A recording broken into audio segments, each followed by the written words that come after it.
Bonjour à tous, aujourd'hui je vous retrouve pour une nouvelle recette créative. Je vous propose de réaliser un sorbet à la fraise accompagné de petites meringues. Cette recette est à base d'aquafaba, autrement dit du jus de pois chiche. Alors oui, ça s'utilise comme du blanc d'œuf et on ne sent pas de différence de goût à la fin. Cette vidéo est en partenariat avec La Conserve qui m'a proposé de réaliser une recette simple et gourmande avec des conserves pour inspirer les plus gourmands d'entre vous. Pour le sorbet, il vous faut environ 300 g de fraises. J'en ai laissé quelques-unes à côté pour décorer. Ensuite, du jus de citron. Et enfin, de l'aquafaba, autrement dit, le jus de pois chiche que vous allez retrouver dans la conserve de pois chiche. Pour une version végane, vous pouvez utiliser 100 g de sucre glace. Et sinon, vous utilisez 80 g de sucre glace et vous ajoutez 20 g de miel. Ça va rendre le sorbet plus onctueux. Première étape, on va égoutter les pois chiches pour récupérer l'aquafaba. Bien sûr, les pois chiches, vous les gardez et avec, vous faites un super houmous. De préférence, réservez l'aquafaba au frais, ça va permettre de monter plus rapidement.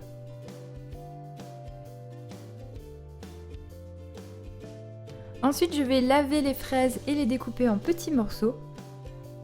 Alors ici, j'utilise des fraises, vous pouvez bien sûr utiliser d'autres fruits. N'hésitez pas à me dire dans les commentaires avec quels fruits vous avez testé la recette. Je dépose les morceaux de fraises dans mon blender et je vais venir mixer.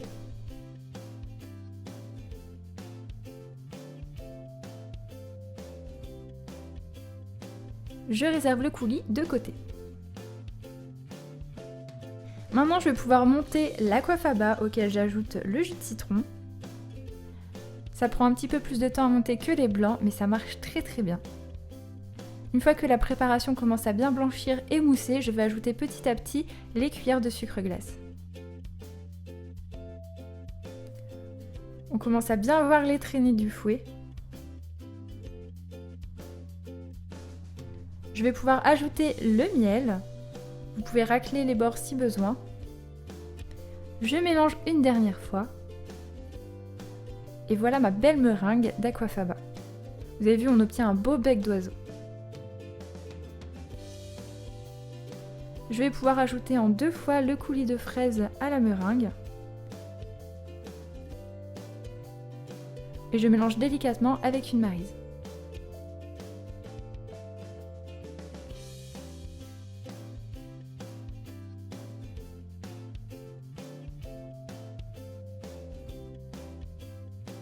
Une fois bien mélangé, je verse la préparation dans un bac.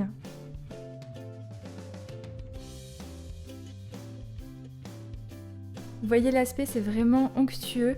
Vous allez voir à la dégustation, ça a un aspect barbe à papa un petit peu. Je referme bien la boîte et je réserve au minimum 5 heures au congélateur. En attendant, si vous le désirez, vous pouvez réaliser des petites meringues.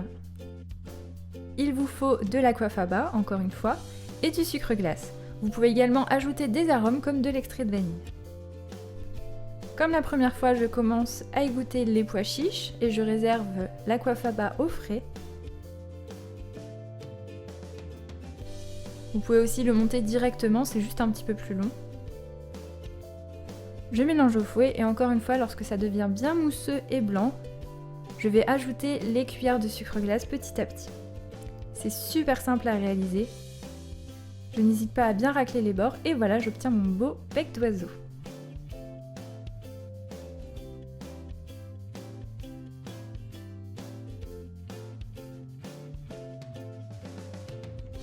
Pour les petites meringues, j'ai utilisé une douille 10 unie. Vous pouvez l'utiliser blanche. Pour ma part, j'ai décidé de les décorer avec un petit peu de colorant que je viens déposer enfilé à l'intérieur de la poche à douille. Vous allez voir, ça va faire des petits motifs sur les meringues.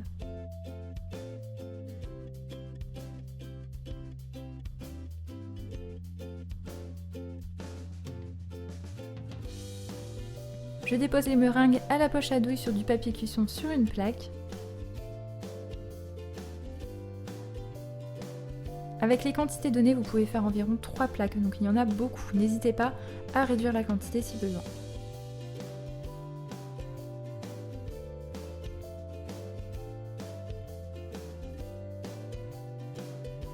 Ensuite, je laisse cuire 1 heure dans un four préchauffé à 100 degrés et au bout d'1 heure, je vais éteindre le four mais je laisse les meringues à l'intérieur. Et ensuite, il faut les surveiller. Vous pouvez les sortir lorsque les meringues sont bien sèches et qu'elles se décollent toutes seules du papier cuisson. Et voilà, on obtient des belles petites meringues bien croquantes. Et voilà, il ne reste plus qu'à déguster la glace. Vous pouvez l'accompagner d'éclats de meringue, également de petits morceaux de chocolat blanc. J'adore avec la glace à la fraise. Ça faisait longtemps que je voyais des recettes avec de l'aquafaba et j'avais super envie de tester et franchement, c'est validé. Vous pouvez utiliser d'autres conserves pour imaginer de nombreuses recettes simples et gourmandes, aux fruits par exemple. Il existe une grande variété de fruits en conserve. N'hésitez pas par exemple à utiliser la recette du gâteau yaourt pour y incorporer des fruits, ça vous fera un très bon moelleux. C'est simple et vous pouvez varier les goûts très facilement. N'oubliez pas, une fois utilisées, les conserves sont recyclables à 100%, donc pensez-y, triez-les. Comme d'habitude, si la vidéo vous a plu, n'hésitez pas à mettre un j'aime et à la partager, mais aussi à vous abonner à ma chaîne pour me soutenir. Je vous attends aussi sur les réseaux sociaux comme Instagram et Facebook, vous pouvez m'envoyer les photos de vos réalisations. Et je vous dis à très bientôt pour de nouvelles vidéos.